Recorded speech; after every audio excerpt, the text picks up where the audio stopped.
Hi, I'm Rich Torrey, and this is Level Up Cartooning. All you ever need to follow along with me is a pencil and paper. It doesn't get any easier than that, right? So if you've seen my last two videos, then you know we've been running a little series of lessons to give you some basic understanding of cartoon body proportions. We started with LeBron James from Space Jam 2, then went to Alberto from the movie Luca. Today we're going to draw someone roughly the same age as Alberto, 14 years old, Marionette Dupan Chang, otherwise known as the superhero Ladybug, from the TV show Miraculous Tales of Ladybug and Cat Noir. A reminder that this series of lessons is focused on body proportion, so for the most part, they'll be basic standing poses. This will allow you to master these characters' basic proportions so that you can then use what you've learned to draw them in other more challenging poses. Before we get started, make sure you hit the thumbs up and the subscribe button as it helps this channel to grow, and hit the bell so you never miss a lesson. Okay, so let's draw Ladybug.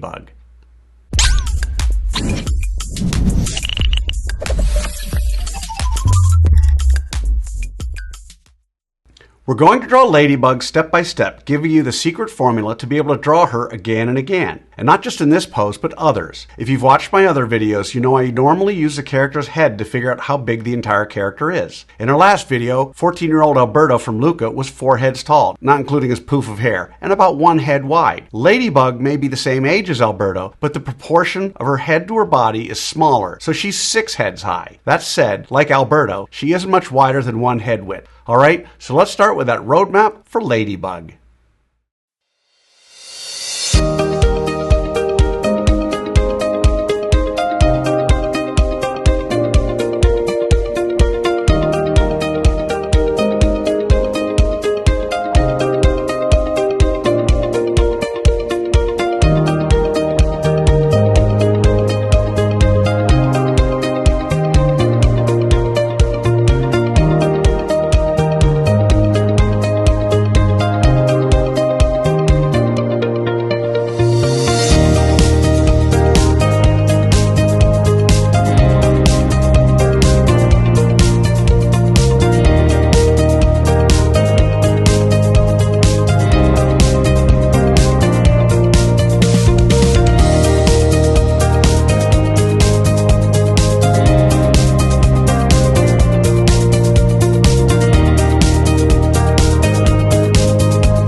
So there's our roadmap for Ladybug. Before we go on to step 2, I want to once again point out some useful things to remember about Ladybug's proportions. We had said that she was 6 heads tall. Of those 6 head heights, the top 2 make up her head down to her very skinny waist. The other 4 make up the rest of her body, hips to feet. Okay, so now we're on to step 2. In this step, we do what I call roughing out the features. I want to remind you that until the third and final step, to draw as light as possible. You'll see that I use guidelines to help me to know where to put Ladybug's eyes, mouth, nose, and other things. We don't want those guidelines in the final drawing, so you want to draw them light enough to be able to erase them easily. So let's rough out Ladybug's features.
Okay, so there are the roughed out features of Ladybug. So now with the roadmap done and the features roughed out, it's time for the final step. In step 3, we get to have fun. We get to draw the final details of Ladybug. We don't have to guess where to put things because we've already done all the hard work to figure that out. In this step, it's okay to draw darker, but don't press too hard or mindlessly retrace over the lines you've already drawn. Always draw with an eye on tweaking and improving until the very end. So let's draw in the details for Ladybug.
Alrighty, there she is, Ladybug, from Miraculous Tales of Ladybug and Cat Noir. So how do you think you did? Understand, if you've never drawn Ladybug before, then you cannot expect to have drawn her perfectly. You notice I don't spend time coloring her in this video because I want my lesson to focus solely on the drawing process. Now you have the secret formula, the process for drawing Ladybug. And with that, you can draw her again and again. And now that you understand her proportions, you can try drawing Ladybug in other poses as well. And by all means, color her when you're done. I promise each time you draw her, it'll be a little better and a little easier. I also promise the more you work with me, the better you're going to get at all of your cartoon characters. For those of you who want to go a little deeper, click on the link below for my free 4-part drawing series, where I spend more time explaining the details and the thinking behind each step in what I call the level up cartooning process. So I'd love to see your drawing of Ladybug. If you can, take a picture and post it on either Facebook or Instagram. And don't forget to include the hashtag #LevelUpCartooning. I hope you had as much fun as I did with this one. Remember to subscribe, and thank you for joining me. Until next time, keep drawing, my friends.